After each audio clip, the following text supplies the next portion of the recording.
Hi, I'm Ken, and welcome to my video series that I have just launched. And we're starting right in today with the idea of value clarification. And as I'm talking to you, I'm imagining you as being someone who wants to do work that matters. Like it's you care. And maybe you're working for someone else right now and you just have a dream, or you have a side gig, or or you've built many businesses and felt yourself unfulfilled by them for some reason. So a lot of this is, I've found through the years, I have this idea of being an integrated entrepreneur.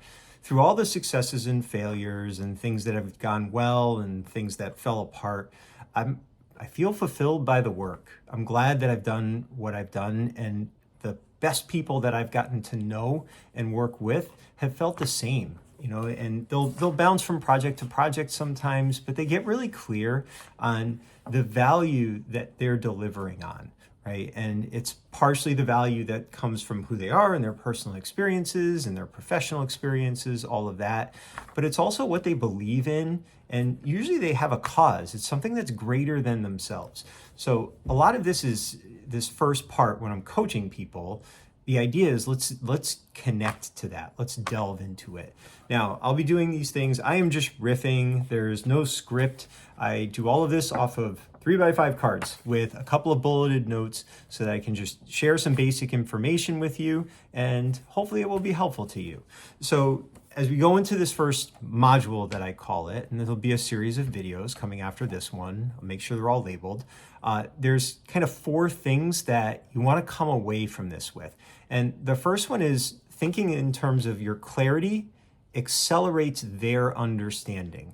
So, and what I mean by that is if you're not clear on what it is you bring, the gifts you bring through your work, how are you going to expect someone else to really understand it? And I remember going through this a lot myself where, I knew that I had a lot to contribute. I knew I had a lot of ideas, and I knew when I got in there and started working with people, I could help them, but I wasn't very good at explaining it. And what would happen is people would really have to dig in and kind of just start working with me, and then they'd help me figure out how I could help them.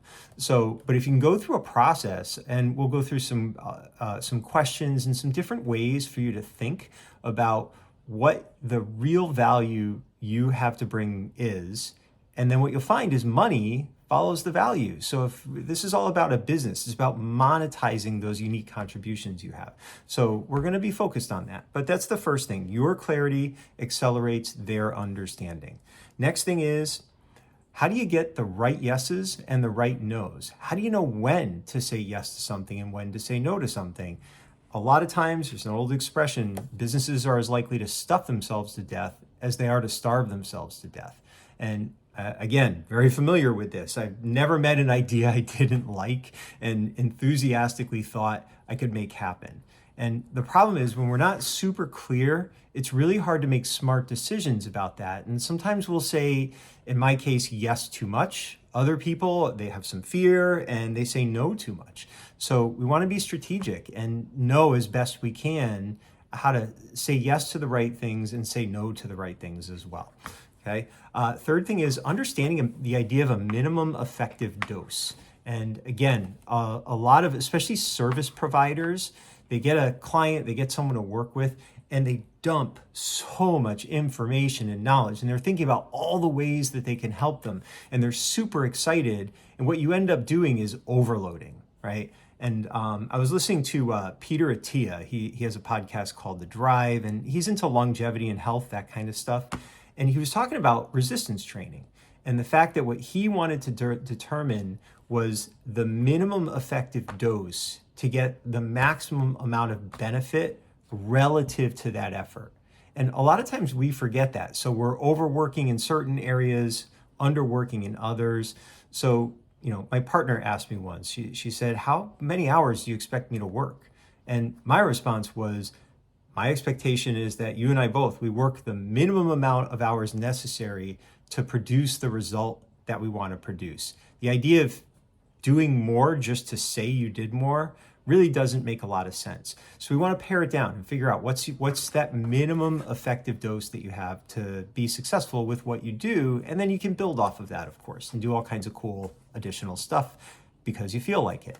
And then the last thing is riding the resistance. And a lot of times problems show up, right? But the problems are usually symptoms. There's something deeper. There's some type of resistance that each of us is facing. And the resistance is the thing that either wears us out or tires us out or we lose momentum before we can get to where we're going to go. So we want to learn to identify it and recognize the fact that most of the time you can't actually get rid of it. It's part of the process. There will be resistance in various ways as you're building your business model, whatever it is that you're doing, right? So our goal is, if we think of the resistance like a dragon, I tell my coaching clients this: we don't need to slay the dragon. We need to learn how to ride it, and we're going to leverage that and put that into play. So we'll talk about these things in the next chunk of videos that'll be coming up, and let's have some fun.